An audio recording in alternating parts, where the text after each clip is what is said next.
Hello everybody.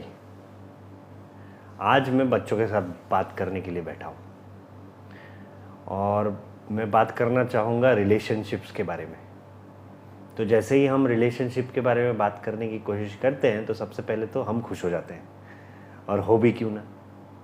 बढ़िया memories हैं आपके, नया नया प्यार है आपका, मोस्ट प्रॉब्ली दूसरा प्यार है आपका, है ना। तो आजकल सिचुएशन ऐसा है कि बच्चों को छोटी छोटी उम्र में प्यार हो रहा है। देखा है मैंने, आप 11-12 में हो, कॉलेज में पहुंचोगे, उस उम्र में प्यार एकदम लाजमी है। वो किसी को भी हो सकता है, कहीं भी हो सकता है। और कहते हैं प्यार की उम्र नहीं होती, तो वो लिटरल मीनिंग आजकल देखने को मिल रहा है। छोटे छोटे बच्चे प्यार में पड़ रहे हैं, है ना। कोई भी किसी को भी पसंद आ जा रहा है। और आजकल के बच्चे इतने वोकल हैं, इतने ज़्यादा वोकल हो चुके हैं कि वो रुकते नहीं हैं, और कहीं भी लव लेटर मिल जाता है। तो आज एज ए टीचर हम लोगों ने देखा है, ये सब दिखता है आजकल के बच्चों में। आजकल के बच्चे ही बोलूँगा मैं, आजकल के बच्चों में ये सब दिखने लगा है ज़्यादा। अब सवाल ये है कि रिलेशनशिप कहाँ तक सही है। आप किसी के प्यार में हो, सो कॉल्ड प्यार में हो, तो रिलेशनशिप कहाँ तक सही है और कहाँ तक तुमको लेके जाना है उसको। अब पहली बात तो ये है कि हम जो टीनेज है हमारा, ये टीन एज पूरी तरह से इमोशनल अनस्टेबिलिटी, या मैं बोलूँ इमोशनल रोलर कोस्टर होता है टीनेज। और इसी एज में हम अपने आप को एक्सप्लोर भी करते हैं, ठीक है ना। हम मैच्योर नहीं हुए, मैच्योर मतलब मैच्योर डिसीजंस लेने लायक, हम दिमाग लगाने लायक नहीं हुए हैं अभी। चाहे जितना भी बोल लो तुम कि तुम मैच्योर हो गए हो, नहीं मुझे बहुत कुछ आता है, मैंने दुनिया देखा है, मैं यहाँ गया हूँ, मैं वहाँ गया हूँ, मैं 1000 लोगों से मिलता हूँ, चाहे जितना भी बोल लो, अभी भी हम इमोशनली इस उम्र में, टीन एज की उम्र में स्पेसिफिकली, हम इमोशनल डिसीजंस ज़्यादा लेते हैं एज़ कम्पेयर टू जो हम सोच के दिमाग से डिसीजन लेते हैं, वो बहुत कम होता है। तो हम जब किसी रिलेशनशिप में आते हैं, या कोई लड़की हमें पसंद आ जाती है, या कोई लड़का हमें पसंद आ जाता है, तो हम बहुत ज़्यादा उसके साथ इमोशनली अटैच हो जाते हैं। अब जब भी तुम किसी चीज़ से इमोशनली अटैच हो जाओ ना, तो फिर उसकी लत से बाहर आना बहुत मुश्किल हो जाता है। तो मैं हर किसी को ये बात बताना चाहूँगा, स्पेसिफिकली मैं ये लड़कों को बताना चाहूँगा कि ये जो रिलेशनशिप है, उसमें इस रिलेशनशिप हमेशा दूसरे नंबर पर होना चाहिए। हमेशा, कभी भी तुम किसी के साथ रिलेशनशिप में हो, उस रिलेशनशिप को हमेशा तुम्हें दूसरे नंबर पर रखना है। दूसरे नंबर पर। पहले नंबर पर क्या होगा फिर? पहले नंबर पर होगा तुम्हारा करियर। मैं लड़कों को स्पेसिफिकली बता रहा हूँ, तुम घर पे इंजीनियरिंग कर लो, डॉक्टर बन जाओ, कुछ कर लो तुम लाइफ में, उसके बाद तुम जब घर जाओगे तो बड़ी शांति होगी। लेकिन तुम ऐसे ही बैठे हो, मान के चलो, वैसे ना वेले बैठे हो आप ऐसे ही घर पे, तो देखना फिर क्या होता है आपके साथ एक उम्र के बाद। मैं लड़कों को ये बताना चाहूँगा, एक लड़की का स्कूटी भी थोड़ा सा हिल जाता है ना, तो 50 लोग आ जाएंगे उसको, अरे बहन क्या हो गया है, क्या हो गया है सिस्टर, ये वो। लेकिन लड़कों को हंस दिया जाएगा, बोला जाएगा कि अरे यार इसको तो बाइक चलाना नहीं आता, देखो गिर के हंस देंगे लोग तुम पे, ठीक है ना। तुम जब घर पे बेरोजगार बैठे होगे, कुछ नहीं कर रहे होगे, मैं बेरोजगार का मतलब ये नहीं कि तुम जाके जॉब लगा लो कहीं पे, मैं ये नहीं बोल रहा, तुम बिजनेस भी कर सकते हो, तुम बहुत कुछ कर सकते हो। लेकिन तुम जब बेरोजगार बैठे होगे ना घर पे, कुछ नहीं कर रहे हो तुम, और बेरोजगार जब घर पे बैठ रहे होगे, तब लोग तुमको ताना मारेंगे।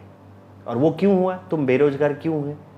कहीं ना कहीं उसका एक रीज़न ये भी हो सकता है कि तुमने रिलेशनशिप को पहला नंबर दे दिया था, सबसे ज़्यादा प्रायोरिटी दे दी थी तुमने रिलेशनशिप को। एक लड़के के लिए उसका करियर बहुत बहुत बहुत ज़्यादा इम्पोर्टेंट होता है। अभी समझ में नहीं आएगा, अभी तुम प्यार में पड़ गए तुम, हाँ वो नहीं आई तो तुम भी नहीं आओगे, स्कूल में मन ही नहीं लगेगा, है ना। तुम क्लास बंक कर कर के तुम सीढ़ियों में रहोगे, सीढ़ियों में बैठोगे, घूमोगे उसके साथ, है ना, प्यारी प्यारी बातें करोगे, फ़ोन पे बातें करोगे, फ़ोन पे नहीं हुआ फिर तुम स्कूल में बातें करोगे, क्लास बंक करोगे। तो इस चीज़ से तुम मेमोरीज क्रिएट कर लोगे बहुत सारे, खुश होने के लिए मेमोरीज बहुत सारे क्रिएट कर लोगे, नो डाउट। खुश होने के लिए तुम बड़े बड़े मेमोरीज क्रिएट कर लोगे।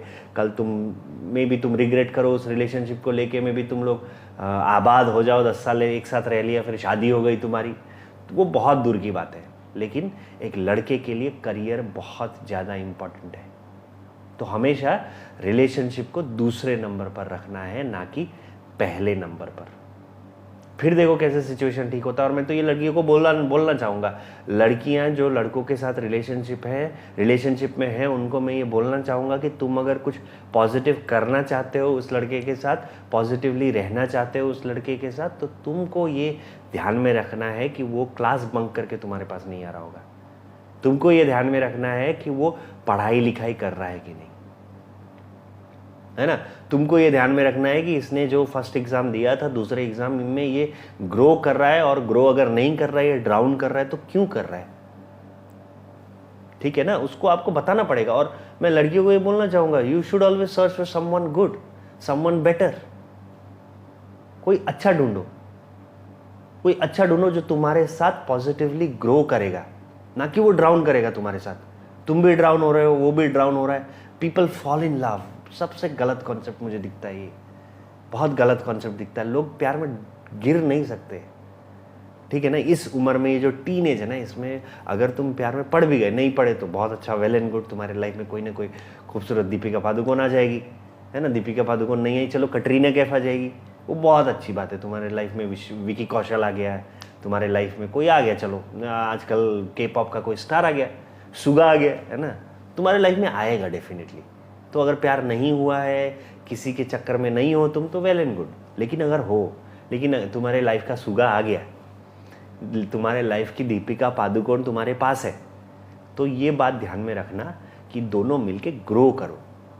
ऐसा नहीं होना चाहिए कि एक ग्रो कर रहा है, एक डाउन कर रहा है, तो अल्टीमेटली ऑटोमेटिकली एक दूसरे को छोड़ के निकल जाएगा, वो आगे बढ़ जाएगा, वो चला जाएगा, क्योंकि एक गैप हो जाएगा तुम्हारे और उसके बीच।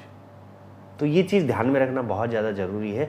कभी भी अपने करियर को, अपने पढ़ाई को लेके कभी भी उसको सेकेंडरी नहीं बनाना है। पढ़ाई लिखाई को हमेशा, रिलेशनशिप को तुम सेकेंडरी रखो, और हमेशा अपने करियर को नंबर 1 पे रखो। और मैं तो ये बोलता हूँ, कभी रिलेशनशिप में कुछ प्रॉब्लम हो रहा, किसी लड़की के चक्कर में हो, किसी लड़के के चक्कर में हो, तो बेस्ट एडवाइस अगर कोई दे सकता है, मैं सच बता रहा हूँ, अगर आप इतने फ्री हो, अगर आप अपने पेरेंट्स से इतना फ्री हो, तो बेस्ट एडवाइस दे सकती है मम्मी। माँ से अच्छा कोई तुम्हें एडवाइस नहीं देगा, मैं सच बता रहा हूँ ये, ठीक है। तो कभी अगर तुम इस इमोशनल रोलर कोस्टर में कहीं फंस भी गए हो, या कहीं तुम ऐसे रिलेशनशिप में आ गए हो जहाँ पे तुमको पता नहीं चल रहा है कि मतलब कि तुम ग्रो कर रहे हो कि डाउन कर रहे हो, और मोस्ट प्रॉब्ली तुमको पता चलेगा। अगर तुमको पता नहीं चल रहा है कि तुम डाउन कर रहे हो, तो पूछो, अपनी मम्मी से पूछो। अगर मम्मी से नहीं होता है तो ऐसे शुभचिंतक से पूछो, ऐसे किसी से पूछो कि वो तुम्हारा हेल्प करे। तो ये बात समझना पड़ेगा तुमको। Always choose your career before your relationship. Relationship से पहले करियर होना चाहिए, और प्यार में कभी गिरना नहीं है। प्यार हो जाता तुम्हें टीनेज में, ठीक है, समझ गया मैं, तुमको टीनेज में प्यार हो गया, मैं समझ गया। लेकिन अगर टीनेज में तुम्हें प्यार भी हो रहा है, तो प्यार में गिरना नहीं। You should not fall in love, you should rise in love. Grow करना है साथ में। अगर ये कर पाओगे, उस पॉजिटिव मेंटालिटी के साथ एक रिलेशनशिप को लेके जा पाओगे, तो well and good, very nice. और अगर नहीं हो रहा है, तुम डाउन कर रहे हो और तुम भी खींच रहे हो दूसरे को, तो लेट इट गो यार, लेट इट गो। वो अगर ग्रो कर रहा है, उसको करने दो, उसको आगे बढ़ने दो, उसको वापस पैर मत खींचो उसका। तो मैं यही बोलना चाहूँगा। अगर बात सही लगे, अच्छी लगे, गलत लगे, कुछ भी हो, तो कमेंट बॉक्स में बता देना कि तुमको कितना सही लगा ये, कितना गलत लगा ये, और गलत लगा तो क्या गलत लगा। किसी दिन मौका मिलेगा तो साथ में बैठ के बात करेंगे, ठीक है ना। तो मैं फिर से बोल रहा हूँ सबको, never fall in love, always rise in love. If you are in love, if you are not in love, तुम्हारे लाइफ में तुम्हारी दीपिका पादुकोण आएगी, तुम्हारी लाइफ में तुम्हारा विकी कौशल कभी ना कभी आएगा। तो किसी बात की जल्दी नहीं है। और अगर जल्दीबाजी हो गई है और किसी के प्यार में पड़ गए हो तुम, तो साथ में ग्रो करो। डाउन नहीं करना, साथ में ग्रो करना है ना। और करियर को हमेशा फर्स्ट रखना है, उसके बाद तुम्हारा रिलेशनशिप आएगा, ठीक है। Thank you very much.